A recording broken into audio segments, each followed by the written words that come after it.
जिस श्रेया को ईशा अपनी सबसे अच्छी दोस्त मानती थी, वही अब उसके प्यार सूरज के बेहद करीब आती दिखाई देगी।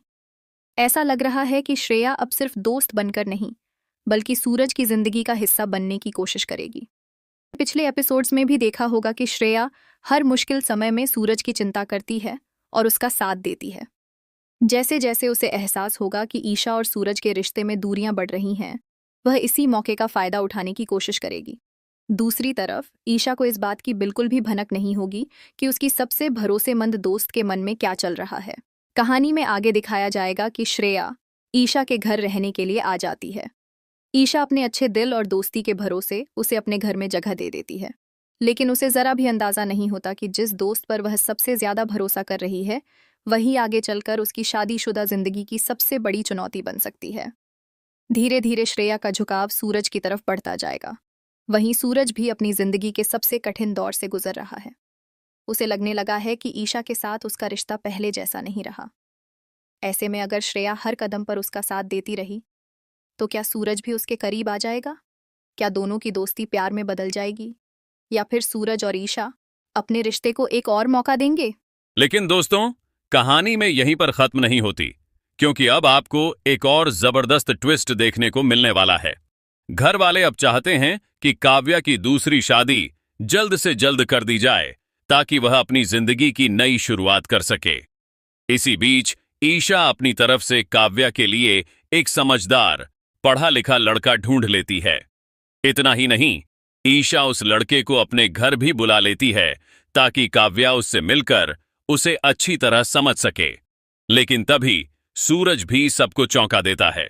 सूरज भी अपनी तरफ से काव्या के लिए एक बड़े बिजनेसमैन का रिश्ता लेकर घर पहुंच जाता है।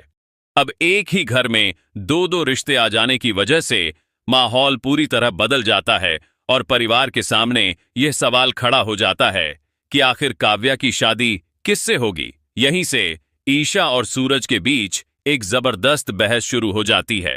ईशा पूरे आत्मविश्वास के साथ कहती है, काव्या की शादी उसी लड़के से होगी जिसे मैं लेकर आई हूं। वह एक अच्छा टीचर है, जिम्मेदार है और काव्या को हमेशा खुश रखेगा। लेकिन सूरज भी अपनी बात पर अड़ जाता है। वह कहता है, नहीं, काव्या की शादी मेरे लाए हुए लड़के से होगी। वह एक सफल बिजनेसमैन है और काव्या को हर खुशी दे सकता है। दोनों अपनी अपनी बात पर अड़े रहते हैं। ईशा गुस्से में कह देती है, तुम्हारे लाए हुए रिश्ते में लड़का भी बिल्कुल तुम्हारी तरह जिद्दी होगा। सूरज भी तुरंत पलटकर जवाब देता है, अच्छा, तो तुम कौन सी दूध की धुली हुई हो? हर फैसला सिर्फ तुम्हारा ही सही कैसे हो सकता है? बस फिर क्या था, दोनों के बीच बहस इतनी बढ़ जाती है कि पूरे घर का माहौल तनाव से भर जाता है। आखिरकार ईशा सख्त लहजे में कह देती है, बस बहुत हो गया। काव्या की शादी मेरे लाए हुए लड़के आशीष से ही होगी।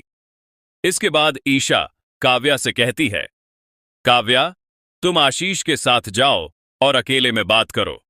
मुझे लगता है कि तुम दोनों की जोड़ी बहुत अच्छी रहेगी। लेकिन जैसे ही आशीष और काव्या आगे बढ़ने लगते हैं, सूरज तुरंत बीच में आकर खड़ा हो जाता है। वह आशीष को रोकते हुए कहता है, तुम कहीं नहीं जाओगे। अभी काव्या के साथ अकेले बात करने की कोई जरूरत नहीं है। सूरज की यह बात सुनकर आशीष घबरा जाता है और बिना कुछ बोले वहां से निकल जाता है।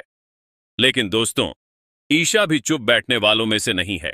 वह सूरज के लाए हुए लड़के की तरफ देखकर सख्त आवाज में कहती है, अगर तुमने दोबारा काव्या से शादी करने की बात की तो याद रखना, मैं एक आईपीएस ऑफिसर हूं और कानून के मुताबिक कार्रवाई करना मुझे अच्छी तरह आता है।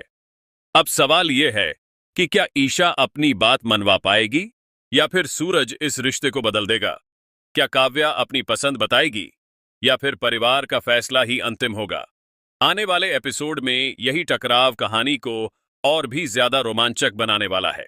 अगर आपको पति ब्रह्मचारी के ऐसे ही लेटेस्ट अपडेट सबसे पहले चाहिए, तो वीडियो को लाइक करें, चैनल को सब्सक्राइब करें और बेल आइकन दबाना बिल्कुल मत भूलिए।